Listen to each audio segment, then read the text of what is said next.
The year is 1984. I'm in the 4th grade in Defiance, Ohio, and there is going to be a big showing of the movie, the original, Tron. I'm so excited. I've been excited about this for a week. Over the course of the day, I start to get a stiff neck that is incredibly intense. My head starts to hurt. I do not want to leave school. I want to see Tron. I want to be with everyone else. By the time I actually watched the movie, which I hated, was it because of the stiff neck? I was sort of crippled over in pain. And I remember this moment so vividly.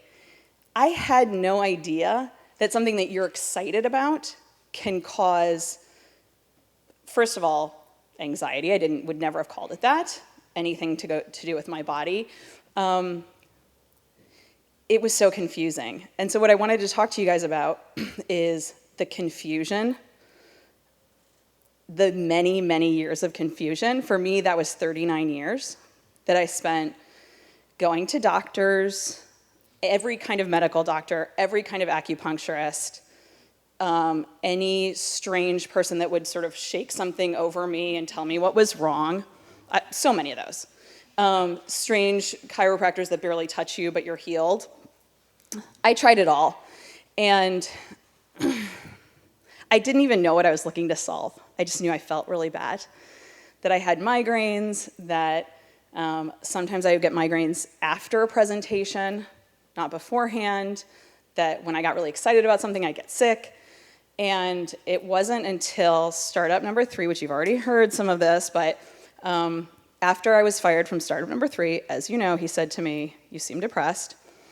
Later that week, I went to see a neurologist who had asked me to bring in all of my recent, anything that I was taking, and so I brought out all these herbs and any other information that I had. And I started talking really rapidly to her, as I can do, saying, I really think we need to investigate vasovagal because I know that I faint sometimes, but I think I might have high vagus tone in my vagus nerve. And I think that's not something you and I have discussed very much. And, I know some people have low vagus. And she said, Meredith, hold on. I know what's wrong with you. She has a Russian accent. She's like in her 70s. I know what's wrong with you. Sorry, it's a really bad accent, but it's close as I can get. Thank you. I know what's wrong with you. I always remember that. And I kind of sunk into my seat. Did she actually know something? Like, was it the vagus nerve? You have generalized anxiety disorder. It's not unusual. You're in Silicon Valley. I see 3 people like you every day. Oh, my mind was blown. I had gone to 5 therapists over the course of my 20s and 30s. No one had spotted it. I had asked a therapist, hey, do I have anxiety? No more than anyone else, she said to me. This neurologist had seen a pattern of people suffering from physical traits related to anxiety. It completely changed how I thought about anxiety. It completely changed how I thought about myself and my patterns of being an overthinker, which I had described for many years. And because it was such a radical moment in time, it was for me a before and an after. So as soon as, I always describe it as she picked me up off the earth, turned me around and put me back down. Once I had the new information about what my mind was doing to me, that all the thinking I was doing was not actually helping me that much, I started to change how I looked at things. And I, of course, went to the internet and I started to Google, what is generalized anxiety disorder? What is going on? And all I saw were pictures of people in the corner, like very unhappy in shadows, like bent over. A lot of shadows, a lot of corners. And it really pissed me off. And it still does. So I created a website and I gave it the worst title in the world. And the title was The GAD Owner's Manual. And it was so awful. And it was supposed to look like those books, worst case scenario books, like I imagined what it would look like and how it would feel, and it was awful. And then I decided to rename it, and I renamed it, and I noticed that there's a poster over there that says The Elephant in the Room. I renamed it Blind Elephant, because when you already have a bad title, might as well get worse. And the idea of Blind Elephant was that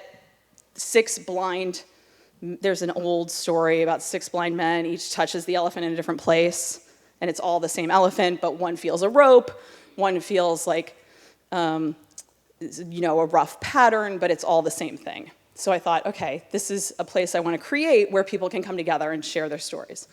But it was the worst title in the world. Most of the imagery was just elephant skin, because I was interested in texture. It was awful. I wish I could show you. It would be so great if I was like, and here it is. Look how ugly it is. So then after that, I kept living with the idea. And earlier I mentioned how time is really important with these things.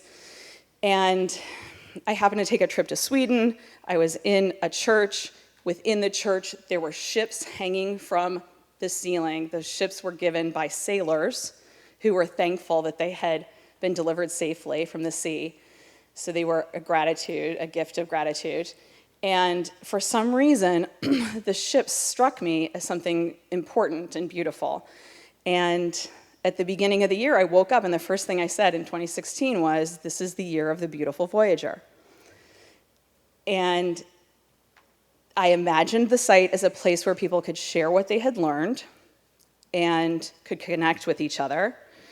And for the years since then, including now, I have spent a lot of my free time trying to build this site. It's bevoya.com. I have to do that. Bevoya. But the point is to get people to connect with each other and learn from each other, because I don't think that any sort of mental health is a solo sport.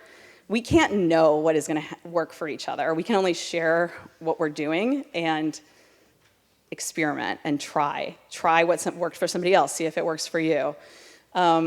So the Beautiful Voyager is thriving. There is a map where people light lighthouses around the world.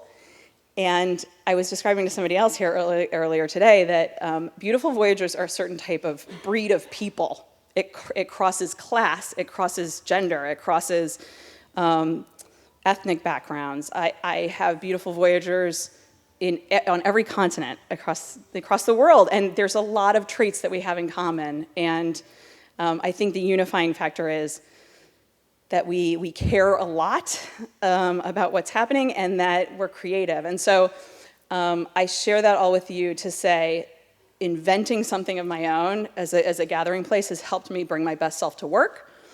I think that finding ways to build yourself up and then take that to work is a worthy cause. And I'm very thankful for all the people who have shared their stories today so far. Thank you.